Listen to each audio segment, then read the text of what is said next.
something is good for you, put it right here, Yeah, and either you go backward or forward. sure. Has that got to do with that? Absolutely. That's the reason you put it there. Yeah. Putting it right next to the brain And I that tried needs it to and know it about it. works. Of course it does. That's why when we muscle test people for food allergies in our clinic, where do we put the food? Right there. You know? And then we just muscle test and ask the body, do you like it or don't you? If the body doesn't like it, the muscles get shut off. Good. I think I have a handle on this, but it seems reversed to me, so maybe you can explain it. I had a friend who just had to go on antibiotics, much to her chagrin. Yeah. And was very depressed, realized that that was one of the symptoms when she looked it up. Yeah. But now, this is making sense, but Sure. how would you explain that to someone that the depression was the antibiotic? What's the process? Well, very simply, because anytime you take a drug, and antibiotics are a drug, they have a primary effect, which is to kill the bacteria, but they always have secondary effects, right? And so that drug being in your intestine, because you can swallow it, right? That drug being in your intestine is going to have secondary effects on all of those nerve cells that are in your gut brain. And certainly one of the things that it could be doing is affecting serotonin levels, which control depression.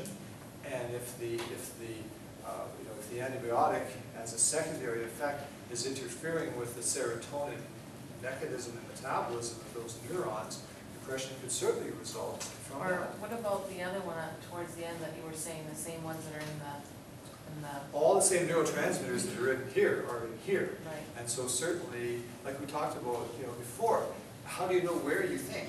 You don't.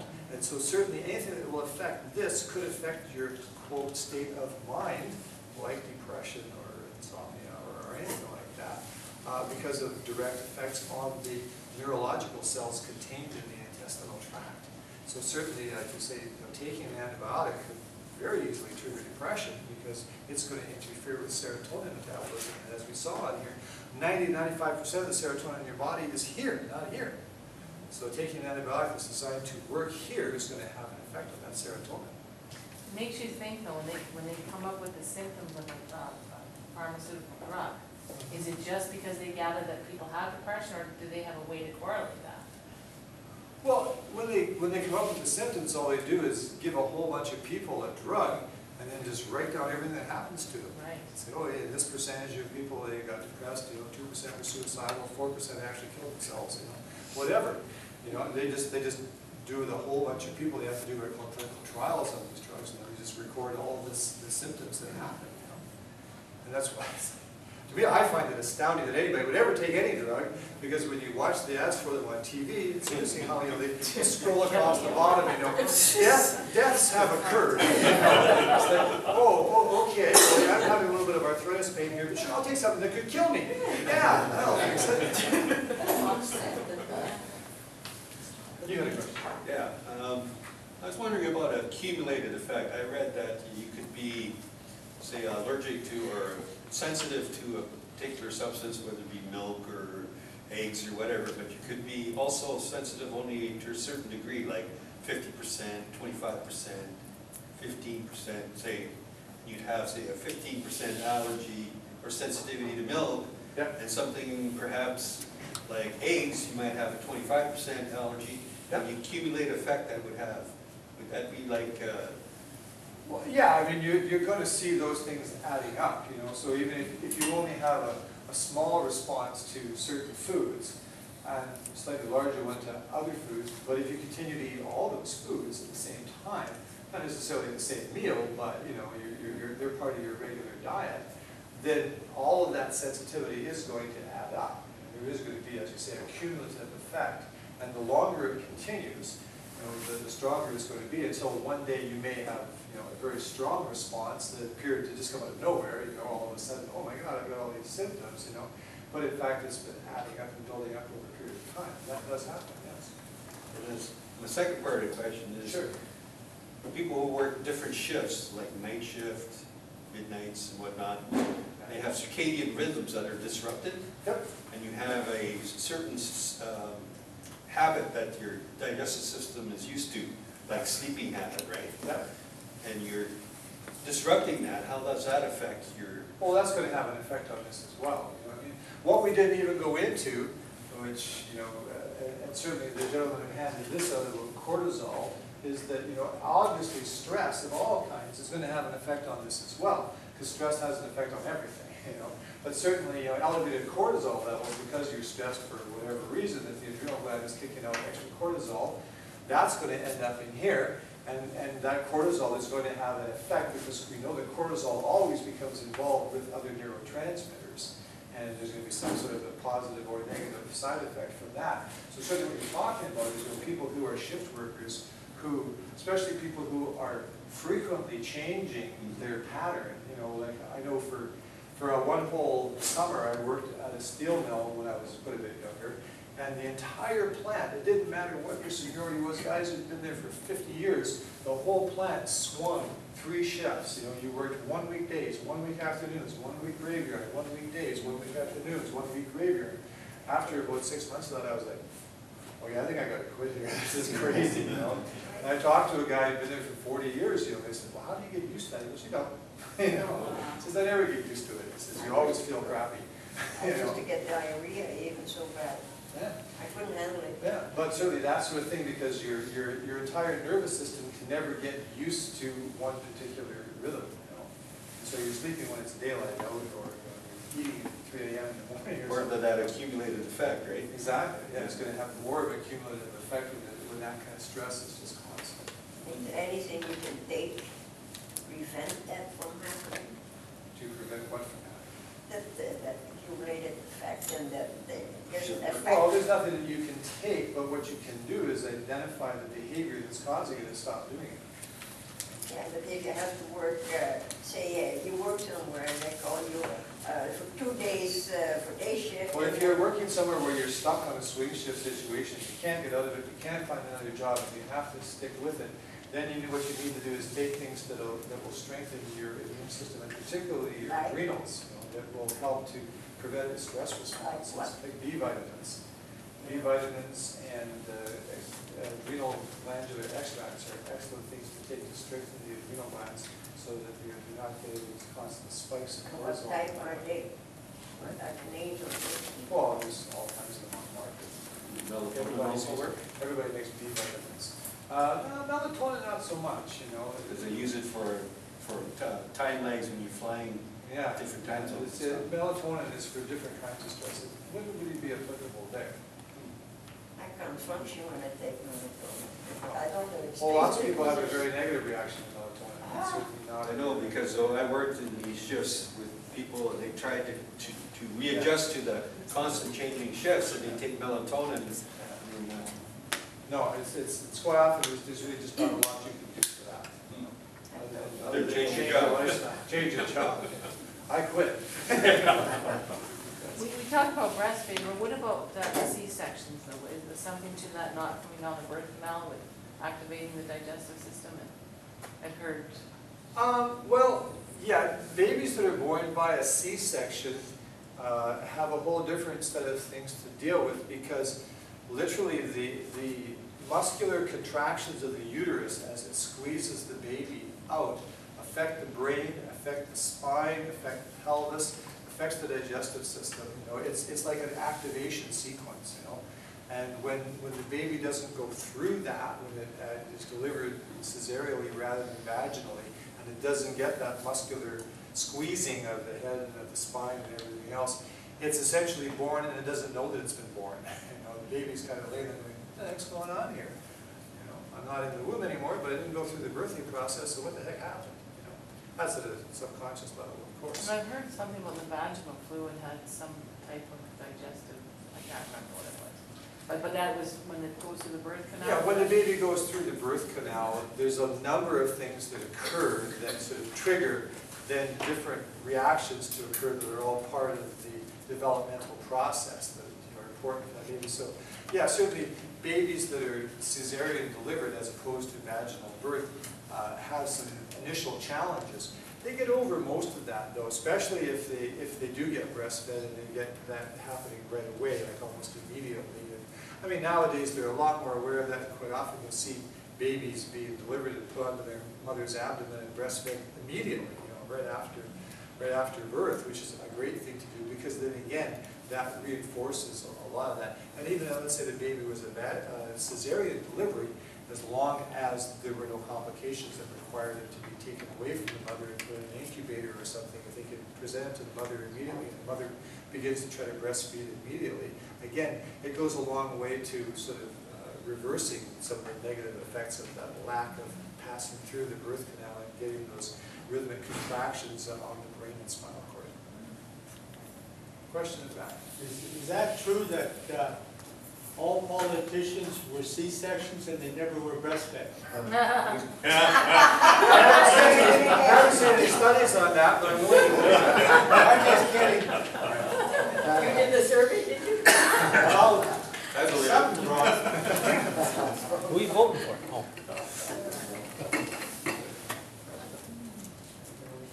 No other questions? Well, yeah, but I just can't get it formulated. What's the blood and urine thing entail? Just a finger type? Well, or the what is live cell testing just involves a fingerprint. Okay. Take a little pin, poke a hole in the finger, get a couple of drops of blood out, and put it onto a microscope slide, and put it onto a special type of microscope called a dark field microscope. Allows us to look at it at extremely high magnification and get a lot of functional information from that as to how things are working in the body, especially about things like, the leaky gut syndrome and immune system dysfunction, digestive system dysfunctions, and metabolism dysfunctions. Urine analysis involves collecting urine for a 24-hour period, and then we bring it in and we run a whole series of tests on it. We look at protein digestion, carbohydrate digestion, fat digestion, mineral absorption, vitamin absorption, kidney function, adrenal function, to a little smaller extent, liver function, protein metabolism, vitamin C status. We get a huge amount of information from that, which when we tie it into the live cell, blood analysis information, we build a very complete picture of as to what's going on with a person's physiology and metabolism. It allows us to then determine what's the best thing to do to try to help get their system going back on track to start getting healthy again. Trudy, you figured it out. Yeah, I did. This triggered me. I've been after my own physician to do the test that from their point of view will tell you that whether or not you have a permeable gut. And apparently there are two sugars, one which will cross and one which won't. Yes. But my doctor's been dancing around it for a couple of years now. Every time I bring it up, he goes, I don't know whether, not MediPlus, but whoever the labs are now. Yeah, You Life know, Labs. Life Lab. I don't know if Life Lab does that, or we haven't done that for a long time, and it never gets tick marked off on the, so you have something, Yeah. your urinalysis, your 24-hour urine collection will show that? Yes. And many other things. Yeah. But yeah, we'll show that for sure. And you could do that blood test that shows everything. Okay. These are all things. I brought some pamphlets if anybody wants to grab one. It talks about the various services that we offer at our clinic, and the live cell 24-hour are in there under the lab. You can grab one of those. If anybody's interested in having that testing done, they can certainly just contact our office and book it. We're happy to do it for you. And that's covered under my plan, right? Because very it's much under doubt it. you? I very much doubt it.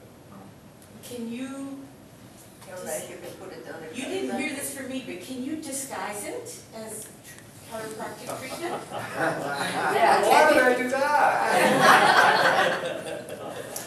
chiropractic. The lab portion of it, no, but my consultation portion of it, yes. Yes, okay, thank And you. how much is that lab test? $50. Gee. Yeah, And the probably well worth it. consultation afterwards is 40. But actually, I think we have a, Consultation is paid by the insurance. Yeah. it can be, depending on what kind of insurance you've got. And I'm pretty sure we have a better rate than that for senior citizens. Slightly reduced rate for seniors. kind of a small price, really. What's your health worth? Exactly. That's right. And if you wanted to look around, I mean, I know that in Winnipeg and Toronto and that, it's probably about $175 to $200 to have the same. And do you do those tests in Thunder Bay, or have Right. that in Thunder Bay? In our lab. Yeah, Right- but right in the our- checking up and everything. Right in our office. Beth, hey Beth, I do the, There she is, I knew you were doing something. Very A lot good. of people are, I've been watching programs on health and whatnot, now they're talking about brain health. And they're saying, what is healthy for the brain is healthy for the body. Yes. And I would imagine, what I've heard today, the same thing would be for your, Absolutely. so if you do anything for brain health, you'd be increasing your gut health also. Sure. Yeah. Yeah, absolutely. And your overall health. Because like I said, I'm firmly of the opinion that, you know, the digestion, metabolism, and absorption of nutrient is the key to health. Oh, yes. Because we have to repair, rebuild, and replace ourselves all the time in order to stay healthy. That's how we stay healthy. Our body has this amazing ability to rebuild itself all the time. And we have this little thing called DNA, which is a little blueprint of us in every cell, except for red blood cells. But every other cell in our body has DNA in it that's a blueprint of us. And what the body does is, when it's the appropriate time, it says, oh, well, you know, I'm a liver cell, I need to make another liver cell, so I'll go to the DNA double helix here and just look up, oh, there it is, the liver cells. Okay, that's how I make a liver cell. Okay, good, let's make another liver cell. Bang. So we do that. But if that's the case, then how can chronic diseases exist? And the reason they exist is because we don't have the right raw materials. We don't have the right building blocks to make a new cell that's better than the old cell that's being replaced. Right? Theoretically, as long as we've got a perfect blueprint, we should be able to make a perfect cell if we have the right building materials, the right raw materials. And that's where the whole nutrition and digestion and metabolism and absorption comes in. If we can provide the body with those high-quality building materials, we're going to get a high-quality cell out of the deal, and we'll live a long time and be healthy. If we give substandard building materials, you get what you pay for. Are you able to take the test with chloride? Helicobacter pylori? We don't do that particularly. I'm not a real strong believer in that anyway. Even though it said that on the slide, I don't necessarily believe everything on the slides. Helicobacter pylori is the latest guess on the part of the medical profession as to what causes ulcers. I'm still of the mind that stress has a huge part to play. They try to say, oh no, stress is nothing. We know now it's all Helicobacter pylori. Bull. Stress still plays a huge part, and there are other factors as well. Helicobacter pylori is found there for the same reason that you find lots of mosquitoes in swamps, but not in the parking lot of Walmart. The swamps are a real nice, friendly environment for mosquitoes. Parking lots are not. So if you've got something going on in your stomach that makes it a nice, warm, fuzzy place for bacteria to thrive, you'll find bacteria there. But if you don't, if you have a stomach that's like a parking lot at Walmart, you're not going to find any mosquitoes there. You're not going to find any Helicobacter pylori there. So the long and short of all that whole story is we can't be mixed up into thinking that mosquitoes create swamps because they're a good place for them to live, right? The swamps are there, and the mosquitoes come along afterwards and say, hey, this looks like home. I like it. Right? And by the same token, if we've got a nice, healthy stomach, Helicobacter pylori is not going to do anything there. You can't, right? So, but the medical profession does this all the time. Somebody comes in with symptoms, and they take a look and say, oh, what do we find? Oh, we found a bug. We found a germ. It must have caused the problem. And the reason that the germ is there is because the conditions are right for it to be there, because something else is already going on. But once those germs get through everything, like I know Hulda Clark's heavy on parasites and stuff like that. Yep. Once it's built up in your system, would it not be a smart thing to do to deparasite once in a while to knock that stuff off so that the good part that you're putting in can Well, take over? if you really believe that everybody's loaded with parasites, I don't. I know Hulda Clark does, but that's Oh, one I of the know. things that I disagree with her about. I don't really think sure, there are parasites around, there are people that have parasites, but I don't believe everybody is loaded with them the way she believes. No. So, I mean, I think if you've got some indications that parasites are a problem, it's a good thing to do a parasite cleanse and get rid of them. But I don't think everybody has to.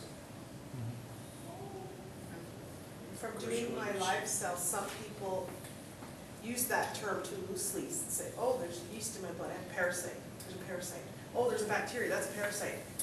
Not really, Well, it depends on your definition of a parasite. Yeah. Okay? Now, if we're going to use the pure dictionary definition of a parasite, which means an organism that lives off of or at the expense of another organism and contributes nothing positive in return for that, then yeah, bacteria and yeast are parasites. Okay? But I think what most people think of when they think of a parasite, they're thinking of a multi-celled animal like a tapeworm or a paramecium or Giardia or something like that, where we're talking about a more sophisticated animal. Right? But by pure dictionary definition, yes, bacteria and yeast are both parasites because they're living at your expense and contributing nothing positive back. Unlike things like acidophilus bacteria, which are living in your intestine, and even though they're a microorganism living there, and to some extent they're benefiting from living in you because you're feeding them, right? They are contributing something positive back because they produce short-chain essential fatty acids that are critical for a proper immune system function.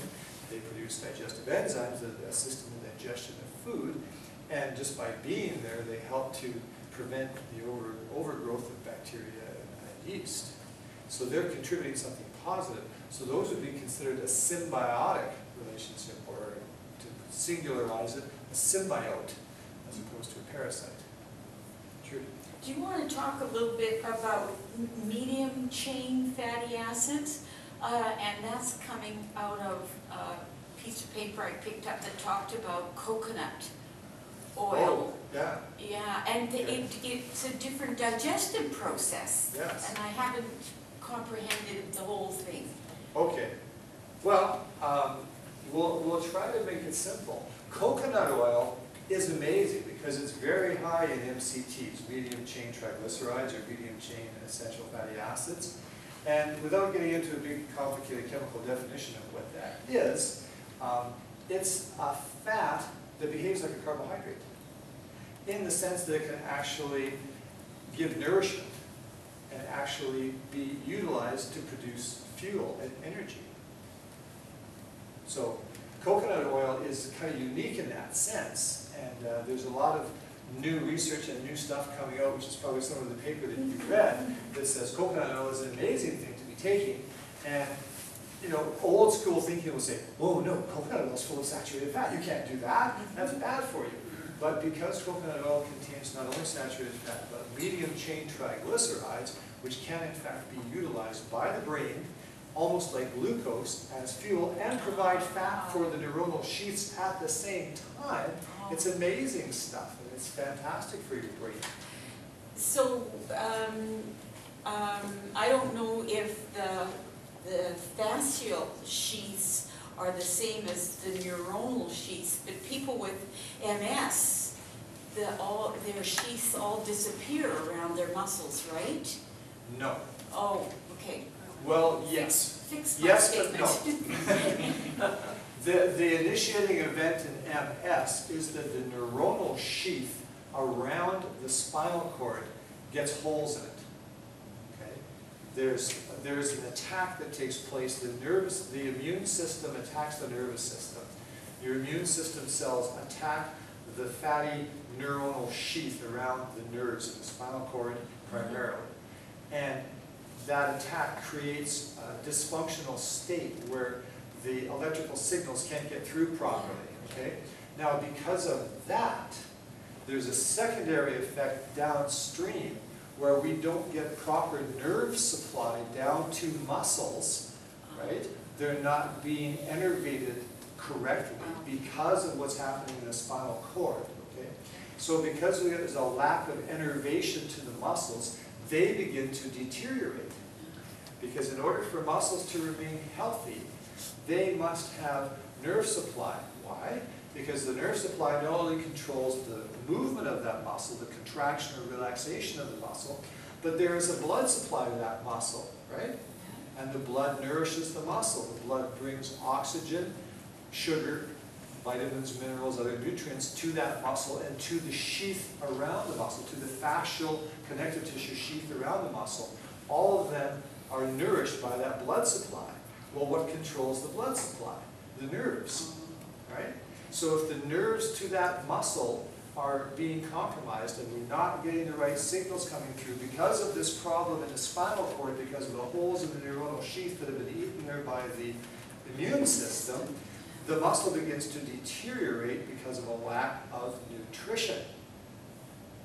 Does that make sense? Is that clear? Yes, yeah, I like all those connections. Yeah. Do you want to stay on this subject, or can I change it? Well, I don't know. That's up to the group. If someone else has a question they would want Yeah, answered, okay, then we I'll can wait, do that. I'll wait. But if no one else does, we can sit here and talk all night. Yes? I would like to just give these out too, and then if the doctor likes the product, then you can get it from the doctor, because this thing here turns people around, turned me around in 50 minutes, and it's what keeps bodies connected together. So the doctor, if he likes it, you can get it from him. While he's passing it out then, I sit on a team because I'm a caregiver. And I have, you said sort of magic words, digestive assessment. Every time I try and approach that and say, is the digestion, the assimilation, the absorption, and the excretion of my client's system working well, I get this kind of glaze over because they just don't know what to do with my question. Am I asking the wrong questions? Are No. there better questions? No. There aren't better You're just asking the questions. wrong person. It's out of my mind. I knew there was something. Lack of information. The medical profession, unfortunately, has a huge paucity of information and understanding about the digestive system. Other than diseases of the digestive system, they really don't know anything about how the digestive system is normally supposed to work. I'll give you an example. I had a couple come in to see me one time. The wife says, my husband is having a heck of a time. Maybe you can help us. I said, okay, well, tell me the story. She said, well, he had stomach cancer, so they removed his stomach.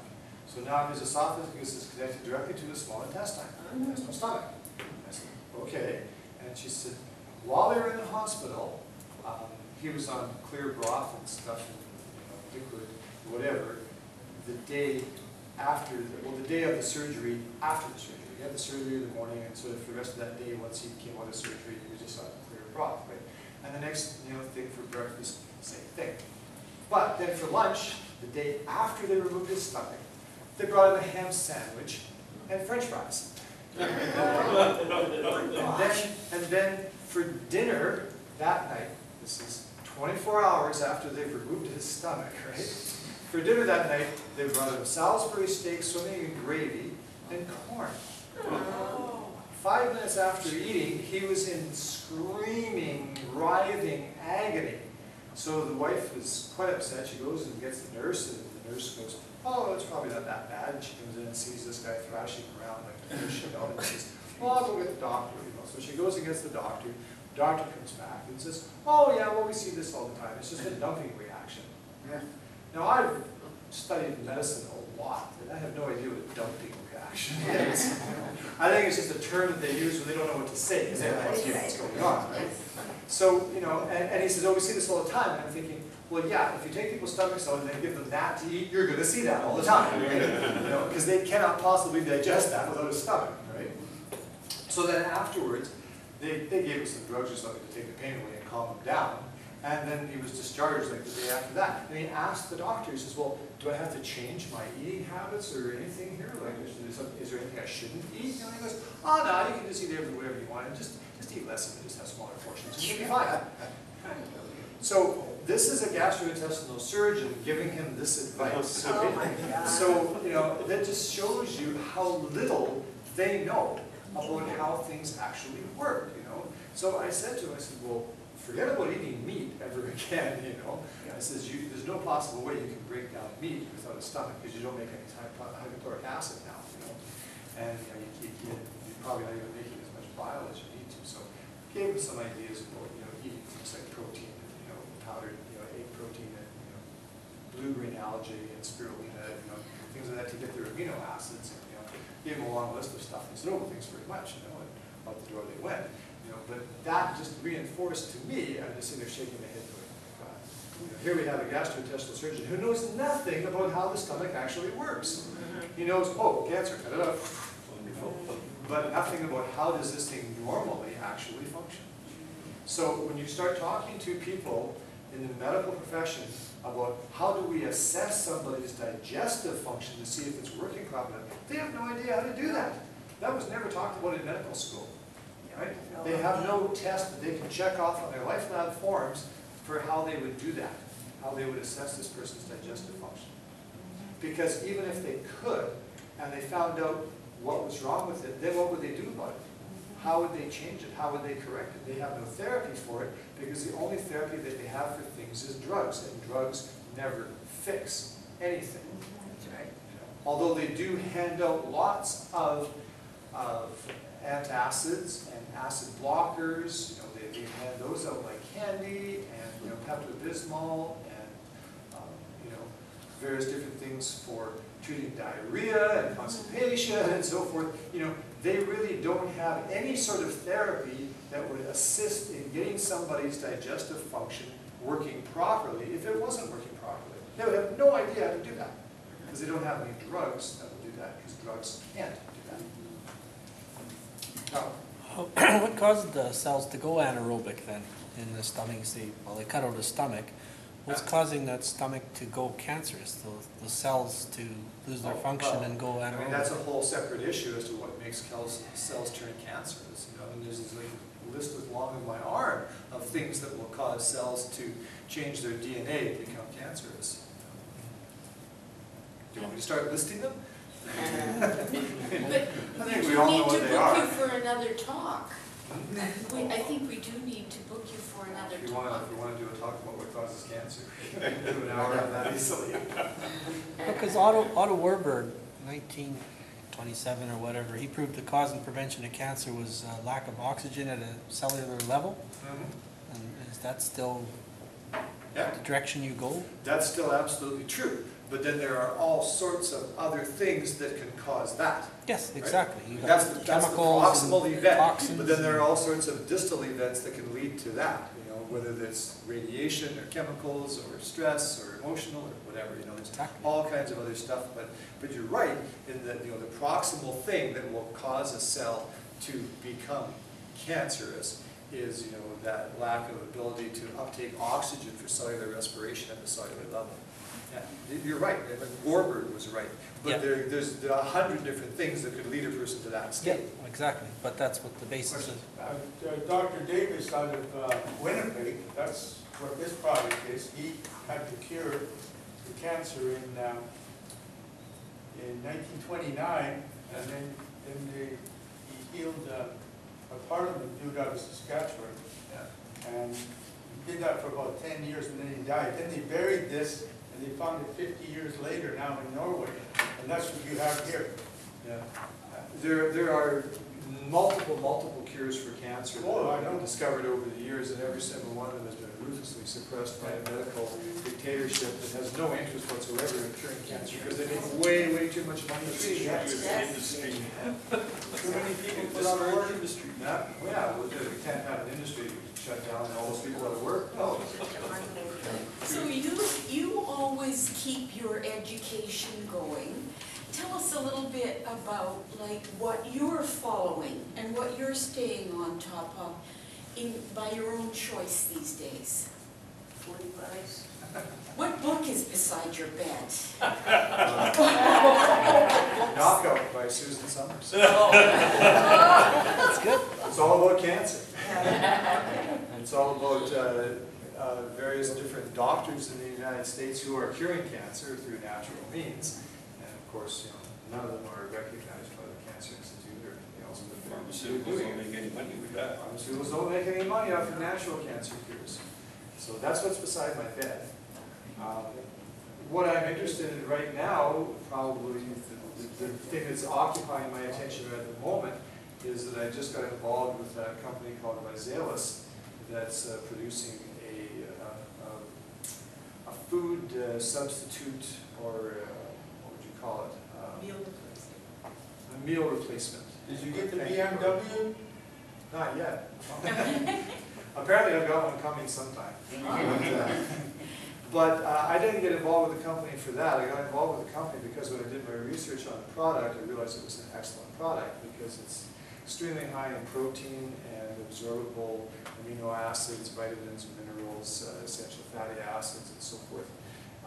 And it's because it's been formulated in a way that it's very tasty, people will continue to take it long enough to actually get benefit from it. There are lots of products on the market that are very healthy, but they mostly don't taste very good. A lot of them are very chalky and gritty, and people will do it for maybe a few days or a couple of weeks, and they'll say, "Ugh, that's enough." Like And those they quit. Cordillera greens. Yeah, a lot of the greens, different types of greens on the market are very, very healthy, but they taste so lousy that people stick with them for long enough to get a benefit from it. So this particular product is one that's been very well put together so that it is in fact very, very healthy, and it contains digestive enzymes, which I just love. So we know that the product will be properly digested, metabolized, absorbed, and everything else, and is going to be giving people nutrition, pure nutrition, the things that they need in order to their cells to regenerate and be healthy. So I got involved with it for that reason. And so that's kind of where I'm at right now in terms of what's occupying my attention. What did you call it again, doctor? What did you call that product, or The company is Visalis. Visalis? It's called Body by Body. Right at yourself? Oh, yeah, there was a challenge. There still is. It's ongoing right now.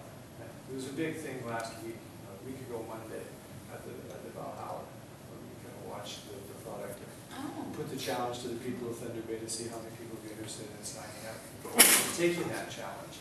And it gives you 90 days to sort of change your body and change your life and lose weight, become healthier, whatever you want to do. Lots of people that have been on the product for a period of time have seen improvements in blood pressure, reduction of cholesterol, reduction of blood sugar, improvements in arthritis and fibromyalgia and all that kind of stuff. All of which makes perfect sense to me, because we know that if you give the body proper nutrition, which is totally lacking in our culture today, it will repair, rebuild itself, and become healthy. You buy it where you work, or where do you buy it?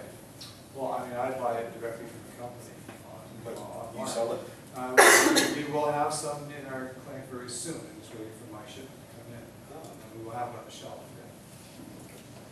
What do you think of those natural green powders and also berry and fruit powders?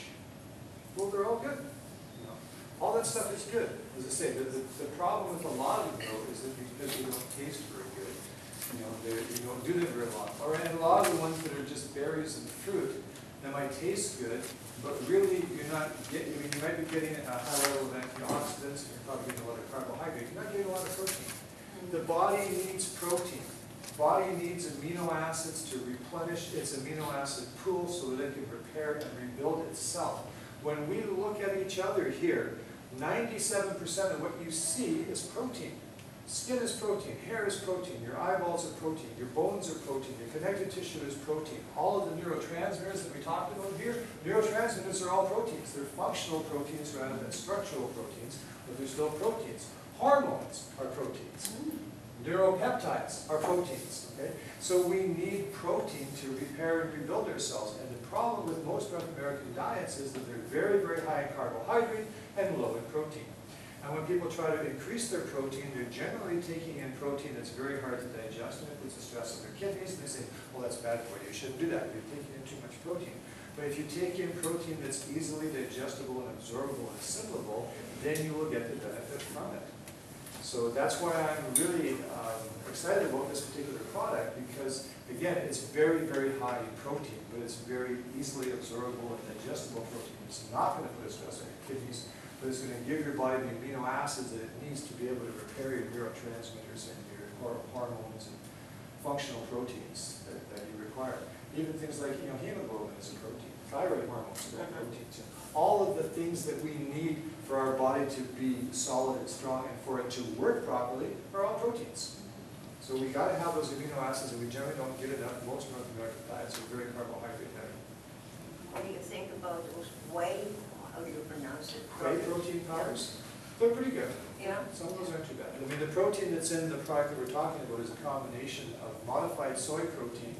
There are some problems with soy protein, but they've solved them because they've taken out all the genistein and the other female hormones, and they've also altered the amino acid profile so that it's absorbable and digestible and doesn't flush the minerals out of your system like ordinary soybean products can. And it's got whey protein in it. Organically grown? Which, the soybeans? Yeah, all organic and non-GMO. Congrats. The whey protein is That's nice to know. all from organic cows. If you take whey, They've done it right. Yeah. Which is why I'm involved. Is there any one of Vesalis's products that's labeled meal replacement, so we could, instead of boost and ensure, we could put in? You could use the shake. It doesn't say meal replacement on it, but that's what But it is. it has a nice long list of nutrients on the back. that's just- Absolutely. Yeah. Okay, that might work. Yeah. And so, yeah, I mean, if you're in that type of a situation and you're looking for a healthy alternative to things like Boost and Ensure, which are mostly sugar, this is it. It's great stuff. What's the name of it? Well, what other animal on the face of the earth eats protein and carbohydrates in the same meals and all together, complex carbohydrates and proteins? Every animal out there never seems to get a change of diet like that all the time. They're eating, animals eating just fish one day or eating berries one day, or Yeah. they don't mix the two, like the protein and the carbohydrate. I don't think that's very good, is it? No. Because the digestive system has to set up completely differently to digest protein than carbohydrate. So that's why I said this product is primarily protein. There's a little bit of carbohydrate in it, but it's mostly protein, vitamins, and minerals.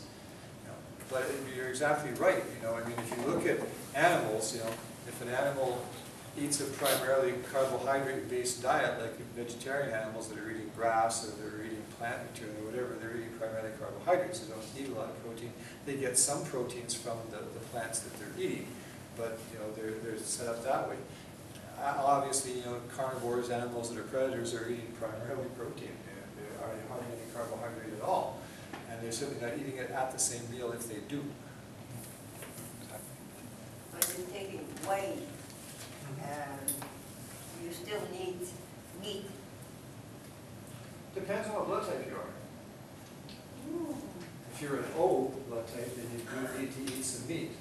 But if you're not, then you don't. If you're an A, you should be vegetarian.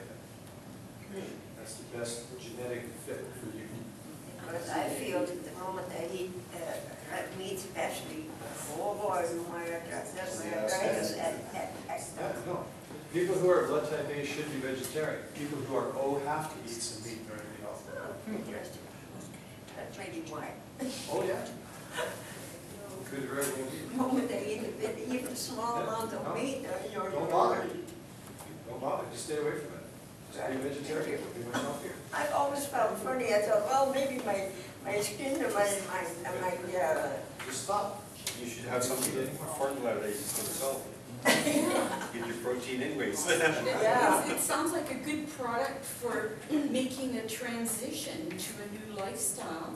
Well, that's what lots of people are using it for. Lots of people are doing that right now. The people that are on the 90-day challenge are attempting to transition to a different lifestyle and change themselves.